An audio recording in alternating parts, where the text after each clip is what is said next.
Hello everyone, welcome back to Liquid Talent TV. Today's guest is Kyle Westaway.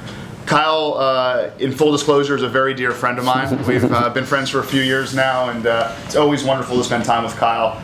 Kyle does things a little bit differently than most lawyers, I would say. Kyle runs his practice in a different fashion.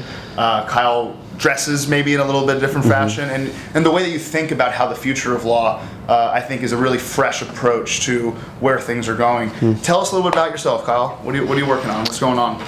So, as you alluded to, I am a lawyer. So that's kind of what I'm trained in. That's kind of my bread and butter. That's what I spend a good chunk of my time doing. Yep. And then I spend some time teaching and some time writing. So that's how I spend my time. That's kind of how I split up my days. Is it, in your career in beta vision in your talks, and check out career in beta for folks who don't know about it, very much relevant to Liquid Talent actually. You talk about kind of 70, 20, 10. Yeah. Is that how you're splitting up your law? That's a great question. Teaching? So my 70-20-10, so let's talk about 70-20-10 while we're talking about it. So the idea behind 70-20-10 for how you split up your work life is 70% is your kind of bread and butter, your core focus, where you're probably making your money. Yeah. The 20% is ancillary work around that supports that may not be directly related to it, right? And then the 10% is super experimental. It's just stuff you do that may never ever turn into anything, but it's fun, it's interesting to you. So for me, the kind of probably the core is the law practice. Yeah. The 20% is really probably the writing and teaching, which kind of helps with credentialing and helps kind of with long-term business development and allows my thoughts to get out there. Yep. And the 10% stuff is just fun side projects that I'm doing. Yeah. So I'm really into dinner parties right now and playing around with that. I'm into kind of curating parties, like that kind of stuff may never ever be a business for me, but it's like fun stuff I do. Right, yeah. right. Let's talk a little bit about your law career. Yeah. You went to law school, you got your 3-year degree. Yeah. You didn't take the path that most of your graduates took, which is go into a big firm, pay off debt, go the trained big law route.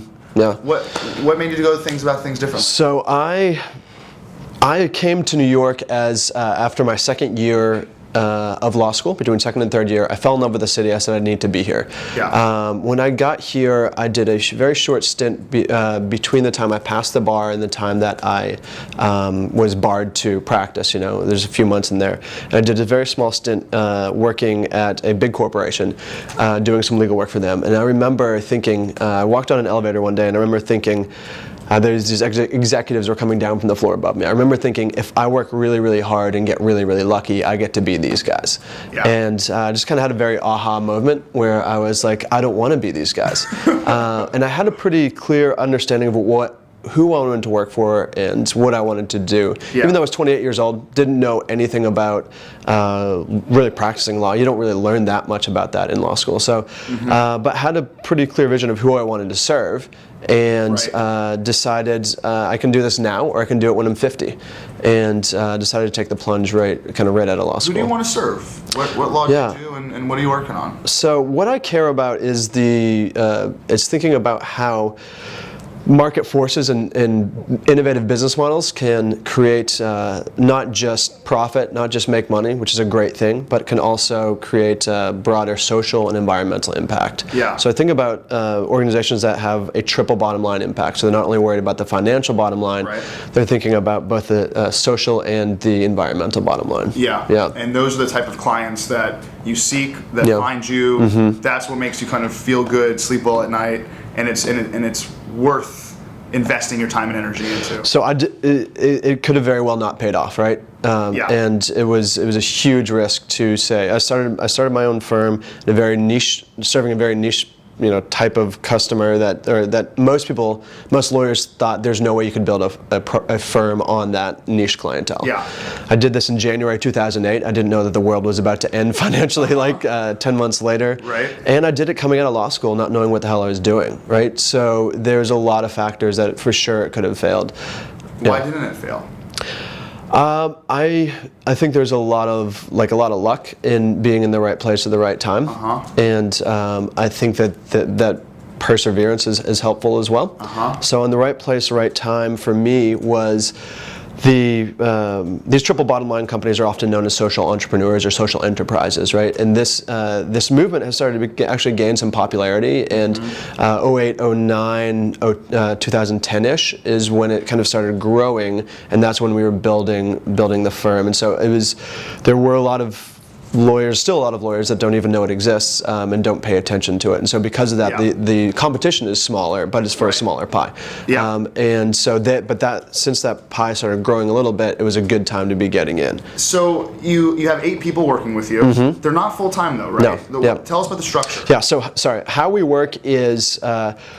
What Richard Florida, who wrote the book The Rise of the Creative Class, would call the Hollywood model. And so just like in a Hollywood movie, you don't have a company that has a CEO and then a bunch of kind of VPs and then whatever. You have a team that's built around a project, right?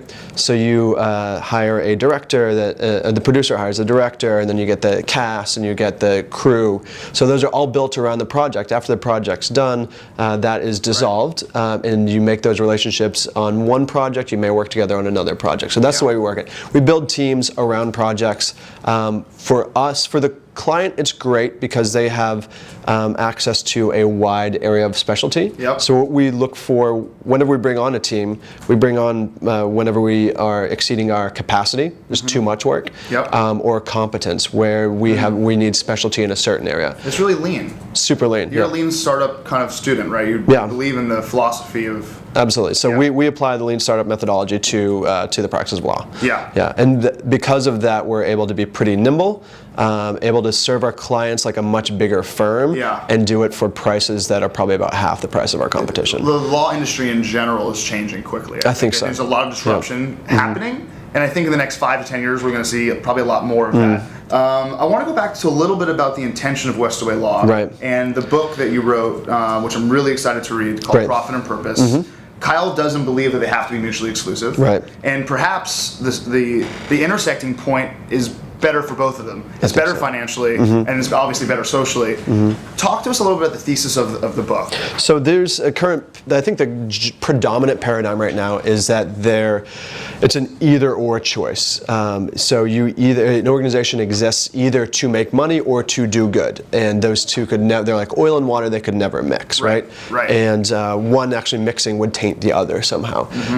And what we've been seeing, kind of the history of philanthropy in general, has been that we've put a lot of money into philanthropy and haven't seen a lot of results. So there has been a kind of an unintentional consequence of ineffective aid, right, on the one hand. And on the other hand, you have business that has been focused primarily around purely maximizing shareholder value to the detriment of really society as a whole, in a lot of ways, economically and environmentally, we'll say, as well as socially.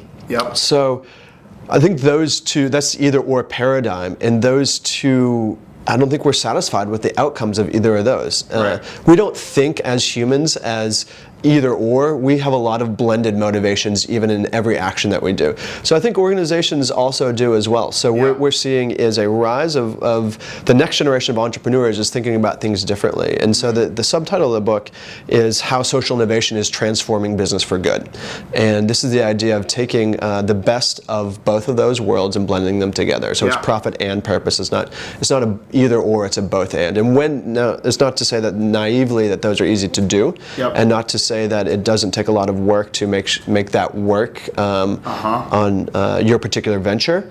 But this book lays out a lot of examples, 13 different organizations, from kind of smaller little startups to great companies like Method and Warby Parker and Etsy, to amazing social sector organizations like Charity Water and DonorsChoose.org, all the way up to huge organizations like Nike, IBM, and Coca-Cola, and how they're implementing social innovation within their organization. Fascinating. Fascinating. Who wrote Profit and Purpose? Kyle Westaway. Fantastic author.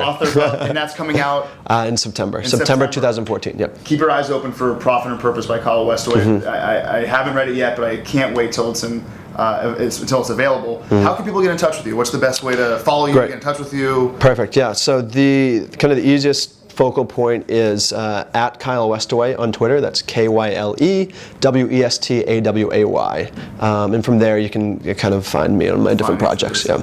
Kyle, an absolute delight to talk with you. It's always a pleasure picking your brain, hearing what you're up to. Kyle's a real inspiration for the communities that we swim in.